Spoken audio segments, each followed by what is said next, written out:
As always, hello from Southern Ontario, Canada. So, Bill C-63, the Online Harms Act. Sorry, I hadn't had the time yet to bring up that bill on the computer screen and run through it with you. But it's getting plenty of coverage. Rebel News, True North. A good take on it, I would suggest you go to the Canadian Constitution Foundation. It's being covered everywhere, so I don't feel obligated to. There's plenty. The Fringe, everybody's onto it, right? Now this bill, this is its third incarnation.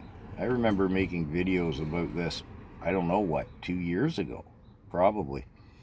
And its intent and its wording hasn't changed much. So let's go to the snitch line. The government is going to create a whole, well, they're changing laws in the background. More on that, or go see any of the aforementioned. Again, I'd suggest the Canadian Constitution Foundation, although I didn't watch her video because I'm not watching any of them. I want to go right to the bill. I have in part, but I need to do it all at once on the screen rather than quote from it. It's just a more visual thing. Anyways, the snitch line. Because again, this hasn't changed. I'm working from memory from 2 years ago or whatever, when this first incarnation of this evil thing surfaced. Somebody can snitch on you and say, well, I think he said, or is going to say, is going to say something that I find hateful, and that goes in front of a judge. And should the judge agree with your accuser, who you will never know who he is, and you're found guilty, the judge decides that, yep, that you might think something hateful because, or you might say something hateful because we take something you posted in a video 2 years ago. Well, that's all the substantiation we need. So you got to pay 20 grand to your accuser, who you never get to face and you don't know who it is. So there's going to be a snitch line for that. I saw a fellow on TikTok I follow. I think he's the Real Avalon or something. I'm sorry, my friend, I'm not good with names. Burly, bearded fellow with a gravelly voice. He made a good point. When the snitch line comes out, we the people hammer it. Just phone every day. I mean, off the top of my head, I can think of 7 days phone calls in a row. Hey, I sent $10 to the support the truckers convoy, and Trudeau called me a misogynist. That's hateful. Hey, I went to an overpass and waved the flag. Trudeau called me a racist. I'm not a racist. I find that hateful. And etc., etc. Interesting concept. This bill will go through.